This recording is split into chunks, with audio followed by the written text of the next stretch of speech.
make a new alternator bracket for the motor. Should go alright. Yeah, pretty close.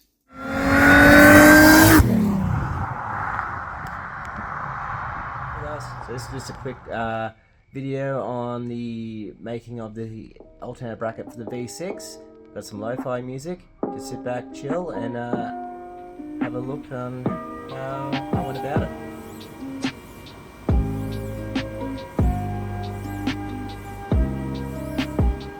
Version number 1 fits in there. Just got to move some bolt holes around just to make it fit. Nick that out. Maybe fill in these little bits and pieces, get them closer, and then bulge up over the top here to make it nice and stronger all the way at this point. But looking like a plan. Printing out version 2. Let's give this one a go. V2 fits really well. Just gonna do one more version where I try to fill this in a lot nicer, but that all lines up. That all lines up. That all lines up. That bolt hole will just move up to the left by 1 millimeter, and that'll be a nice, perfect fit. There we go. Final version, version 3 of the Ecotech/L67 LS Alternator bracket where the power steering goes. So that all goes through, even a bolt goes through into the head for extra stability. And that should hopefully be made into metal really shortly. Now we're just going to make the upper idler pulley up here, just so the belt path can go right up there and then down straight through there. Alright, so doing the top one now. Everything seems to line up alright. That bolt hole just needs to follow the radius around another half a bolt and it'll line up. Now, seeing that that's the position of the alternator pulley up here when it's factory, and that pipe coming through is going to interfere, pretty much just going to move it across to about on the edge there where it can clear both and has a straight line all the way down to that pulley.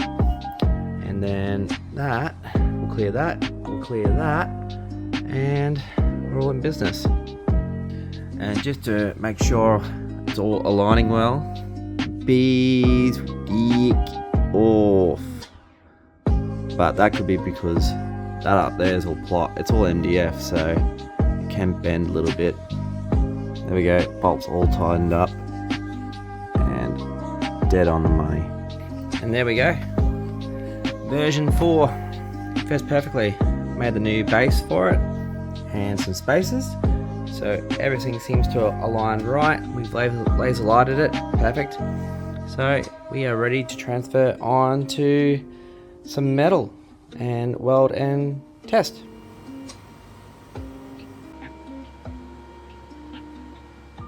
And first metal cutouts are done.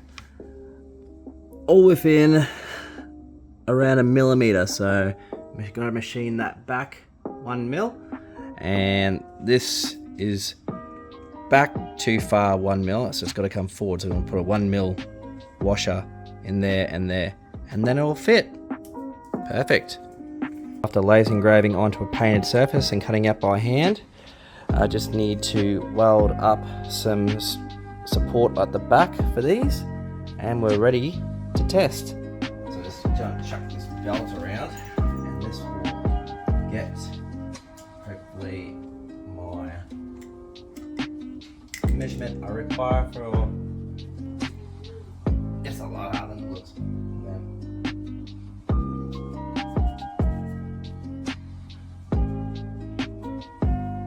So I know what it is. And from there,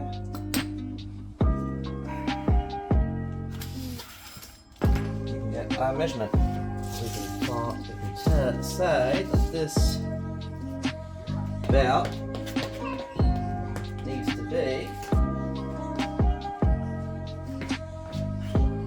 25-20. And there we go. Luckily I had a spare belt laying around that fit exactly the way I wanted it to. So just got to get those bits welded up, and yep, Design on demand. And now, final piece of the puzzle has arrived. The new alternator for the car. So, makes about 240 amps at full noise, but yeah, I think rated at 180. Now this bad boy, being a 240 amp LS alternator, let's see if she fits alright. Well, that didn't really go to plan. It's such a larger alternator, so when I made the bracket it was for a standard one. So being massive in circumference compared to the standard one, we've just got a bit of clearance issues down there. Therefore, it can't reach the bolt hole. Obviously, that's the model number there for it. So I'm just going to have to go back to the drawing board and just do a little bit of trimming. You may have to drop this bolt hole down a bit just by extending it, and then we'll try again, because 240 probably don't have to go that big. It's actually rated at 180 amps, but still no bigger out the side than where the old one was. But just to make sure, I'll do some measurements and make a new bracket and test that out. So twin brackets. I'll have another couple of spaces in there just like that one, just to fill that in. But she all clears. That's how it sits. And hopefully the next time you see this, it will be in the engine, and we'll make sure that it actually fits in the engine bay on the left hand side. So that cap will come out, because I don't need that, because it's not a turbo engine.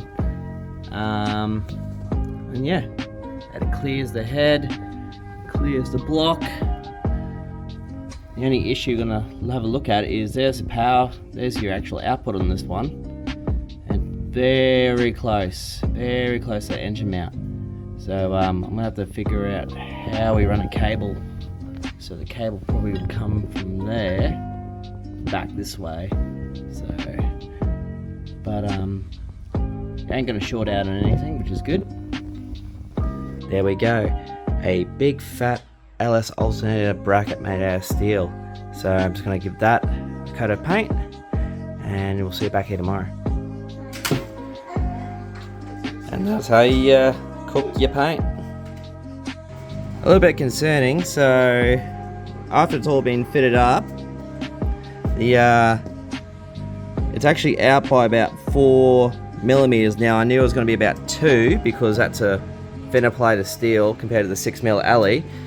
But still, there's 2 millimeters difference. So this model of alternator is actually sitting back 2 millimeters compared to a factory one that I tested and played with. So I'm gonna have to find a 4mm spacer to put behind that to shift the whole thing forward. One with some 4mm steel spacers. She lines up perfectly. And now I remember why I got this alternator. I can actually move the alternator post, because this one actually gives you free options, so we don't have to worry about clearance issues anymore. And now what will happen is the starter motor cable will come down underneath, connect up onto that, and then the cable from there will go up towards the actual 12-volt system. There we have it, people, all done. One LS alternator on an L67. I won't be making or selling any of those, simply because I haven't tested it, and I don't have like a water jet cutter to actually do them properly and nicely and sellable. So who knows, in the future if I ever get more tools I will. But yeah, there we go, people. That's how I made my LS alternator bracket. If you guys haven't already subscribed, please do. We just clocked over 1,000 subscribers, so thank you very much for joining in. Getting close to this, we'll throw it in the car very shortly, and you'll see that next on another episode of Tin Shed TV. Thanks for watching. Cheers, guys. Alternator bracket. It's off the list. When you have a lot of trust in those small welds. Maybe I should try to lighten the load a little bit. Wait! Stop moving that!